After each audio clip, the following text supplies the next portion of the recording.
Ladies and gentlemen, please give a level 10 living war room welcome to Chad Hawley. Thank you. Thank you. Awesome. Thank you.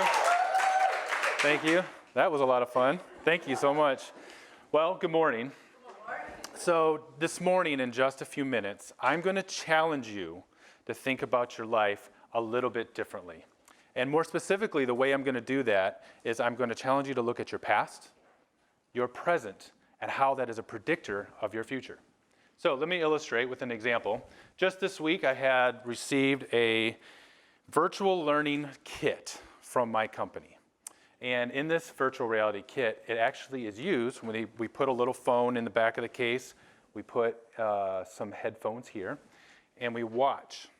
And we watch, and we see a different reality of what our patients go through life, in a way that we haven't seen it before.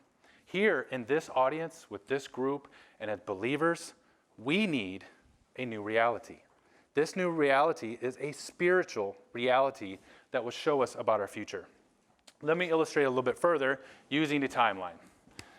So most of you have seen Lance teach on a timeline. This horizontal line actually represents a period of time in your life for which we have peaks and valleys. These peaks and valleys represent so many different things in your life, the pros and the cons. Is this a biblical perspective? First, we'll start there, and then how it applies to you. Think about the story of David. David, right here, first peak of his life, he gets anointed to be king. Then he goes back to be a shepherd boy. Then he comes up here and he kills Goliath. Then he's hiding in a cave. Then he becomes king. Then he commits adultery and murder. These points are clues for convergence in their life. So you have these clues as well. Let me share a personal example of how this is relevant to my life. So right about here, several years ago, I got really, really sick. And I had Lyme disease, and I couldn't do my job. I couldn't take care of my family. And at this point in time in my life, I didn't know what to do. And I was here. And it was here I had a dream. And I'm going to share this dream with you because it impacted the rest of my life. And in this dream, I'm sitting here with this particular binder right here. As you can see, it's wore out because it has sentimental value to me because of what happened in the dream. And I'm sitting in front of my work binder like this. It's upside down. And I'm sitting, and my phone starts to ring. And my phone is sitting right here in the binder.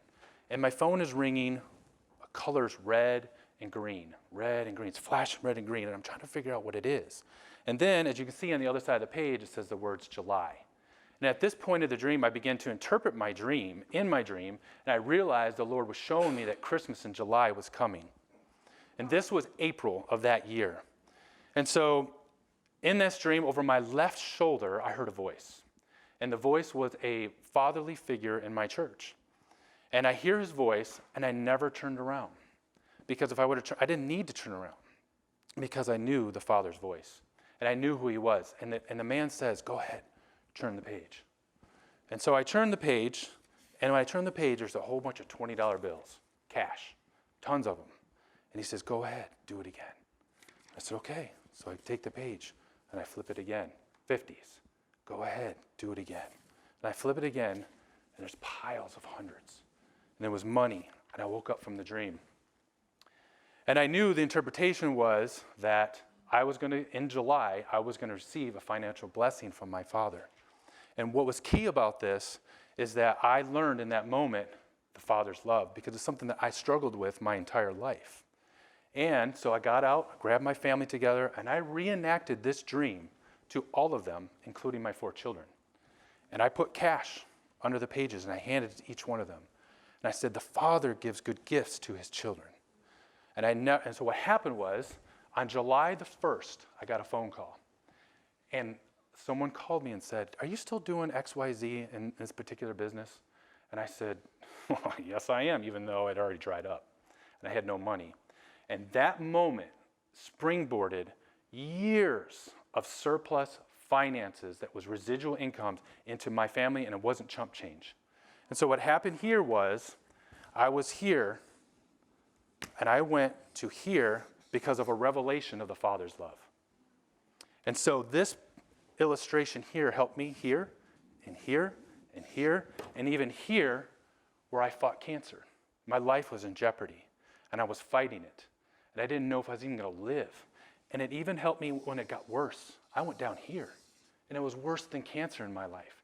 And I didn't know what to do. I was like David when he was in contradiction. He had enemies without a cause. He was in need of a Savior. He fell into sin. This was me here. And because of what happened here, I became in full circle to at this point to help me pull me here, which is where I'm at today, and I'm on my way up. Is because of the Father's love. And to validate that point and this time is that my daughter, just last week, she's actually 18 years old today. She's my oldest daughter. I'm so in love with her. And if I wouldn't have learned the revelation of the Father's love here, when I was here, I became a really good father. And I knew it for the first time. And she said to me, she went on a date last week. And she said, Dad, she goes, I talked to this guy. He's a really nice guy. And this is what I told him. She said, I want to tell you that my dad is one of my best friends. And I just about lost it. It was so moving because it was worth it. It was worth it here. So enough about me. What about you?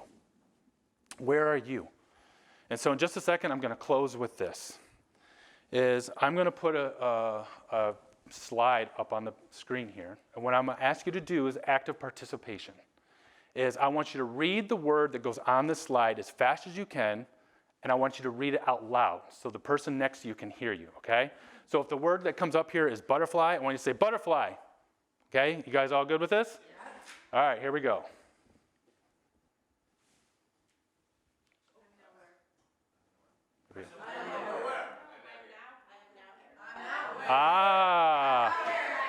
Aha.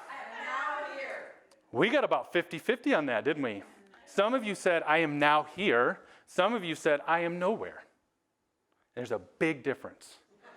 And so what I want to show you is when you're here, okay, you got clues for convergence. But when you're here, we often say, I'm nowhere. I am nowhere. I am nowhere. It's not true for believers. Trust me, it's not true. When you're here, it's I am now here because it's pointing me to here. And this is what you have to believe. And if this illustration resonates with you, then I encourage you to take the course, Unlock Your Story. Thank you.